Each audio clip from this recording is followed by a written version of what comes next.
Hi friends, good morning সবাইকে। তো আমার একটা নতুন ব্লগে তোমাদের সবাইকে স্বাগত, অনেক অনেক ভালোবাসা। আর আজকে দেখো, আজকে মঙ্গলবার, তো সকাল থেকে আজকে ব্লগটা করছি। আর মামামের এখনও ঘুম ভাঙেনি, জোর করে ওকে প্রত্যেক দিন সকালে ওকে জোর করে ঘুম থেকে তুলতে হয়। আর ওকে ঘুম থেকে তুলবো আর ও বাবা আবার টেনে নিয়ে শুয়ে পড়বে এরকম। আর সকালে তো উঠতেই চায় না, জোর করে ডেকে ডেকে তুলতে হয়। দেখো, ওকে তুলবো আবার ওর বাবা টেনে নিয়ে শুয়ে পড়বে। এই করে প্রত্যেক দিনের কাজ ওরেই। আমি তারপর বকাঝকা দিয়ে কোনো রকম ওকে তুলে, নয়তো খাওয়ার লেট হয়ে যায়। আর আমাদের এমনি দেরি করেই ঘুম থেকে ওঠা হয়, সকাল সকাল ওঠা হয় না। আর যেহেতু দোকান আছে, রাত করে শোয়া হয়, ওই জন্য সকাল সকাল ঘুমও ভাঙতে চায় না। শুতে শুতেই আমাদের 12টা বেজে যায়। ওই জন্য সকালে ওর একটু ঘুমটাও যাতে হয়, তার জন্য সকালে তুলিও না। মাঝে সাঝে কোনো দিন হয়তো আবার 7:30 জেগে যায়, নয়তো কোনো দিন 8টায় যায়, কোনো দিন 8:30, কোনো দিন 9টা, এরকম। মানে ওর ঘুমের কোনো ঠিক নেই এরকম। তো এরকম করে রোজ ওকে ডেকে ডেকে তুলতে হয়, ডেকে তারপর খাওয়ানো দাওয়ানো, তারপর ওকে তোলানো, মানে আমার আর কোনো রেস্ট নেই। এই হচ্ছে কাজ আমার।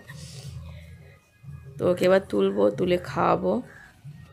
তারপর আজকে সারাদিন কি করব না করব সেগুলো সবটাই দেখতে পাবে। তো আজকের ব্লগটা দেখতে থেকো, আশা করছি তোমাদের ভালো লাগবে। ঘুম থেকে ওঠা মানেই ওর বদমাইশি শুরু। যতক্ষণ ঘুমাবে ততক্ষণ বাড়ি শান্ত, ঘুম ভাঙলো মানে বদমাইশি শুরু সারাক্ষণ। শাড়ি পরবে কে? তুই শাড়ি পরবে? ও করে না। গুড মর্নিং, গুড মর্নিং বলো। উঠে পড়ো, উঠে পড়ো, উঠে পড়ো।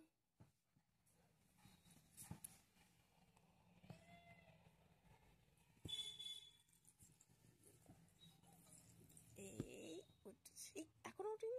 এটা কিরম শোয়া, কিরম করে শুয়ে আছো? বদমাস, দুষ্টু পাখি, মিষ্টি পাখি, দুনিয়া মানলাম। খায় দায় বকুল বাজাই, নেই যে কোনো কাম, আহা নেই যে কোনো কাম। আর এই যে ঘুম থেকে এখন উঠে পড়েছে, উঠে পড়েই ওর কাজ শুরু। মানে খাইয়ে দাইয়ে দিয়েছি, খাওয়ানোর ভিডিওটা আর করা হয়নি। তো খাওয়া দাওয়ানোর পরে আমি ঘর গুছাতে এসেছি, বিছানা টিছানা তুলবো। আর ও ঝাঁট দেওয়া শুরু করেছে। রোজ দেখে আমি ঝাঁট দিই, খাটের তলা, আলমারির তলা ঝাঁট দিই, তো ও খাটের নিচটাও ঝাঁটাচ্ছে এখন। মানে যেটা দেখবে সেটা করা চাই ওর। আমার বিছানা এখানে এক হাঁটু হয়ে আছে, এগুলো সব গোছাবো এখন।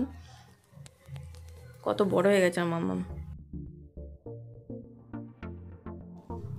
আর আমি এখন বিছানাটা গুছিয়ে নিচ্ছি। দেখো, বিছানার উপরেও আমরা মানে চাদরটা দিয়ে রাখি, মানে যেহেতু অ্যালবেস্টার, তো আমাদের ভীষণ ঠান্ডা নামে। মানে গরমের সময় যেমন গরম, আর ঠান্ডার সময় তেমন ঠান্ডা। আর মেয়ের ঠান্ডা লেগে যায় একটুতে, ওই জন্য আরও যখন খুব ঠান্ডা ছিল চারিদিকে তো মশারি চারিদিকেও ঘিরে রাখতাম। এখন যেহেতু একটু ঠান্ডা কমেছে, সেই জন্য শুধু উপরটাতেই দিই, চারিধারে আর ঘিরে দিই না। ওর জন্যই আরও বিশেষ করে মশারির ওপরে আর একটা করে চাদর দিয়ে দিই। ওর এত ঠান্ডা লেগেছিলো মাঝে, তো এত ওয়েদার খারাপ করেছিল ওর বাবা, তার জন্য আবার রুম হিটার কিনে নিয়েছে। ডাক্তার দেখিয়েছে, 2বার করে ডাক্তার দেখিয়ে ডাক্তার বললো কিছু করার নেই, ঘর ঠান্ডা যেহেতু, গরম রাখার জন্য রুম হিটার কিনতে হবে, কিছু করার নেই। সেই জন্য ওর বাবা আবার ওর জন্য একটা রুম হিটার এনেছে, তবুও ওর ঠান্ডা লাগা ছাড়ে না, মানে একটুতেই ঠান্ডা লেগে যায়। আর ওর কোনো শরীর খারাপ হলে না, সত্যি কোনো কাজে মন লাগে না, কিছুই ভালো লাগে না। মনে হয় যেন কতক্ষণে ও সুস্থ হবে, কিছুই ভালো লাগে না। সত্যি মানে মা হয়ে যাওয়ার পর না, একটা মেয়েদের জীবনটা মানে অন্যরকম একটা হয়ে যায়। মানে বিয়ের পরে একরকম একটা জীবন, বিয়ের আগে আর একরকম জীবন, আর যখন মা হয়ে যাওয়া হয় আর একরকম জীবন। প্রতিটা মেয়ের ক্ষেত্রেই টুকটুক করে কেমন যেন জীবনটাই পাল্টিয়ে যায়। তখন নিজের থেকে মনে হয় যে আমার সন্তানটা কী করে ভালো থাকবে, আমার বাচ্চাটা কী করে ভালো থাকবে, সেই চিন্তা সবসময় মাথায় করে নিজের থেকেও, নিজের ভালোটার থেকেও মনে হয় যেন ওর কী করে ভালো থাকবে, ওর কি কোনটা ভালো হবে, সেই চিন্তা মাথায় সবসময় ঘোরে। তো সেই জন্য যতটা সিকিওর করে রাখা যায় ততটাই ভালো। এরপর সর্দি কাশি, ওয়েদার তো সব সময় ভালো থাকে না, সেটা তাহলে হওয়ারই নয়, তার মধ্যেও যতটা ভালো রাখা যায় সেই চিন্তা। কিন্তু সবসময় তো আর শরীর সাথও দেয় না, আর ওয়েদারও সবসময় সেটা সাথ দেয় না।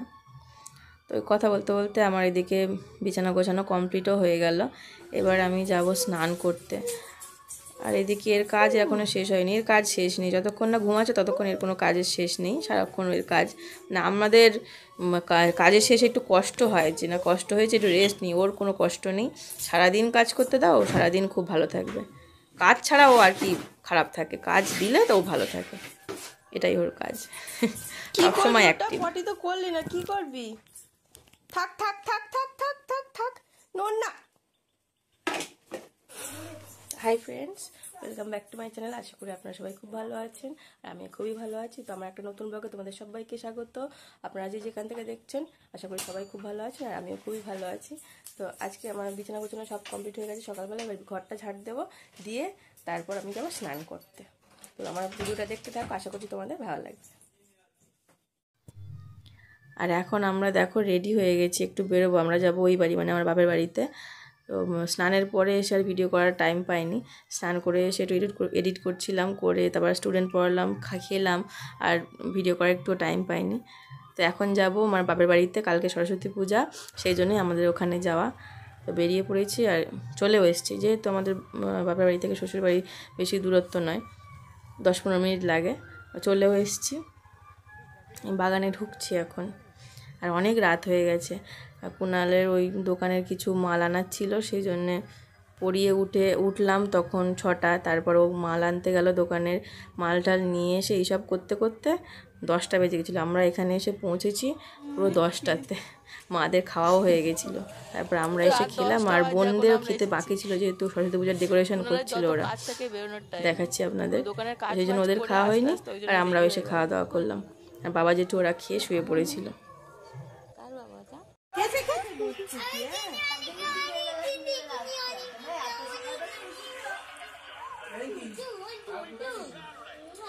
ঠাকুর কই? বাইরে ঠাকুরটা বড় হয়েছে।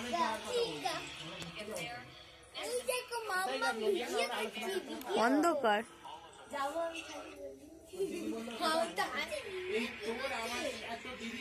একটু হাই করে দাও, একটু হাই করে দাও, একটু হাই বলো।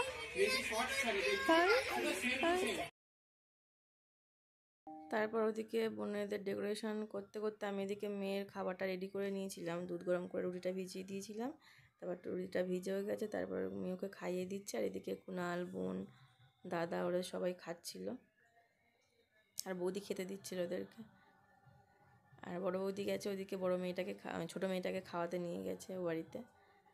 আর আমি যেহেতু এই বাড়িতে সব নিয়ে চলে এসেছিলাম, ব্যাগটা এখান থেকে খাইয়ে টাইয়ে নিয়ে আবার ব্যাগপত্র নিয়ে সব ওই বাড়িতে চলে গেছিলাম। আমি মেরাচ্ছি। রাত বাজে এখন 11:30।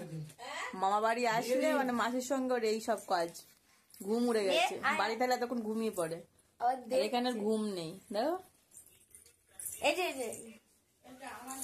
কালকে সরস্বতী পূজা, সকাল সকাল উঠতে হবে, তো ওদের চোখে ঘুম নেই। সকালে ঘুম ভাঙে কিনা ভগবান জানে।